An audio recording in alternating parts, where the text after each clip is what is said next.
Class 9th ए। आज हम हिंदी में कल हमने आपको वह जन्मभूमि मेरी कविता पढ़ाई थी, उसके बारे में मैंने आपको अर्थ समझाया था। मैं सोचती हूँ आप लोगों की समझ में आ गया होगा। आज हम उसके एक्सट्रैक्ट के आधार पर क्वेश्चन आंसर देखते हैं। सबसे पहला क्वेश्चन देखेंगे हम। निम्नलिखित पद्यांश को पढ़िए और उसके नीचे लिखे प्रश्नों के उत्तर दीजिए।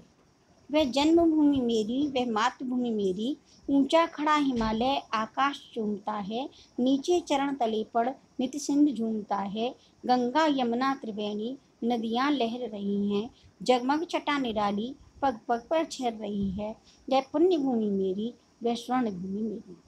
क्वेश्चन नंबर 1, हिमालय की क्या विशेषता है? आंसर देखेंगे। फर्स्ट, हिमालय पर्वत संसार में सबसे ऊंचा पर्वत है जो भारत के उत्तर में एक टहरी की भांति स्थित है। वह इतना ऊंचा है कि ऐसा लगता है कि आकाश को चूमने का प्रयास कर रहा है। सेकंड क्वेश्चन, कवि ने सिंधु के संबंध में क्या कहा है? आंसर देखेंगे। भारत के दक्षिण में स्थित हिंद महासागर को देखकर ऐसा प्रतीत हो रहा है कि वह मातृभूमि के चरणों में स्थित होकर उसका प्रक्षालन कर रहा है और झूम रहा है। थर्ड क्वेश्चन, त्रिवेणी में कौन कौन सी नदियां होती हैं? तो आंसर देखेंगे। त्रिवेणी में गंगा, यमुना और सरस्वती, ये 3 नदियां होती हैं और ये तीनों नदियां जहाँ मिलती हैं उसको हम संगम के नाम से पुकारते हैं। अक्सर ये ऐसा क्वेश्चन आ जाता है एग्जाम में, और ये स्थान जो है वो इलाहाबाद में, प्रयाग में है। एंड फोर्थ क्वेश्चन, प्रस्तुत उपरोक्त पंक्तियों का मूल भाव लिखिए। तो उपरोक्त पंक्तियों का मूल भाव में क्या है कि उत्तर में हमारे क्या है,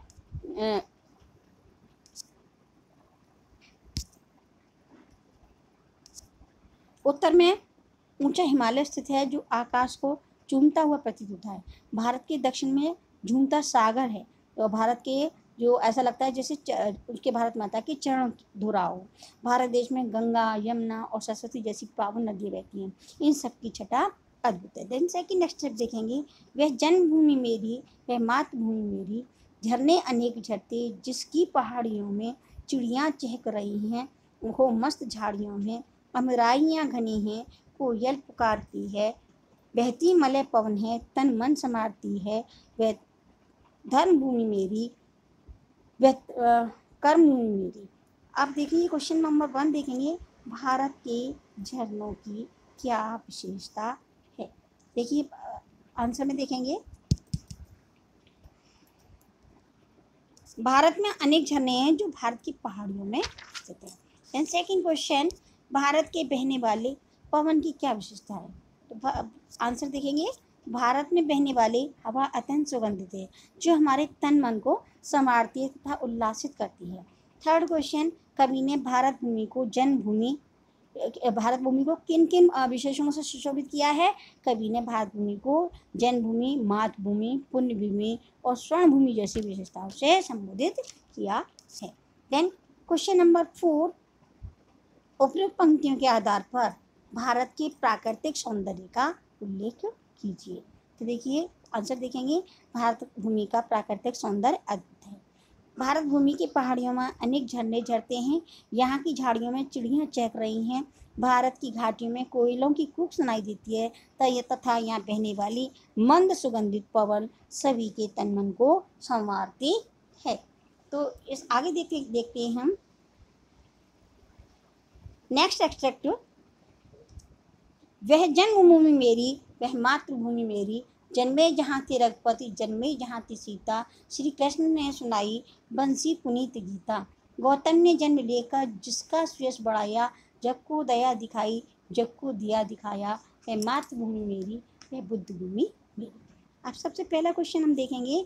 रघुपति कौन थे और उन्हें क्यों याद किया जाता है?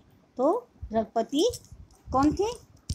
भगवान राम थे, जिनका जन्म अयोध्या में हुआ था। महाराज दशरथ के पुत्र थे और जिन्होंने जो लंका में जो राक्षसों का वध किया था, लंका में रावण को मार करके, और वो जो थे रघुपति भगवान अयोध्यापति महाराज दशरथ के सुपुत्र थे।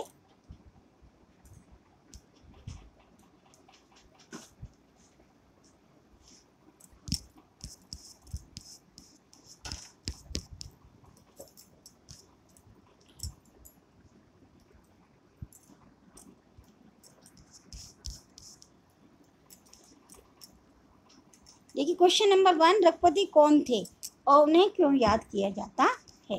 तो इसका आंसर देखेंगे, भगवान रघुपति अयोध्या महाराज दशरथ के सुपुत्र थे। उन्होंने अपने धर्म की रक्षा के लिए अनेक राक्षसों का वध किया था, जैसे रावण जैसे महाप्रतापी दुष्ट राक्षस का वध किया था। सेकंड क्वेश्चन है हमारा, कवि श्री कृष्ण को स्मरण उनका क्यों हो रहा है? तो श्री कृष्ण जो थे उनका जन्म मथुरा में हुआ था तथा उनका पालन पोषण नंद की पत्नी यशोदा ने गोकुल में किया था। उनके ओठों पर मुरली विराजती थी। उन्होंने कुरुक्षेत्र के मैदान में अर्जुन को गीता का उपदेश दिया था, इसलिए उनको श्री कृष्ण का स्मरण हो रहा है। देन थर्ड क्वेश्चन, गौतम कौन थे, उन्हें क्यों याद किया जाता है? आंसर देखेंगे, गौतम बुद्ध जो थे गौतम धर्म का चलाने वाले महापुरुष थे। उन्होंने जनसाधारण को दया का उपदेश दिया तथा जीवों को याद रखने का उपदेश दिया था। देन नेक्स्ट क्वेश्चन, उपयुक्त पंक्तियों के आधार पर भारत की महिमा का उल्लेख कीजिए। तो आंसर देखेंगे, भारत भूमि इतनी पवित्र है कि यहाँ श्री राम तथा श्री सीता का जन्म हुआ। यहाँ पर श्री कृष्ण ने बांसुरी बजाई और गीता का ज्ञान सुनाया। इस भूमि पर गौतम बुद्ध का आगमन हुआ, जिन्होंने जनसाधारण को करुणा, दया एवं दया का पाठ पढ़ाया और मानवता की राह दिखाई। इस तरीके से हम ये देख रहे हैं कि इस पाठ में मैंने आपको पूरा इसका सारांश समझाया है कि गौतम बुद्ध क्या थे। वो गौतम बुद्ध जो थे बौद्ध धर्म के प्रवर्तक थे। रघुपति कौन थे? दशरथ नंदन राम थे, जिन्होंने जो कि पिता की आज्ञा से 14 वर्ष का वनवास जिन्होंने काटा था और रावण जैसे राक्षस का वध किया था।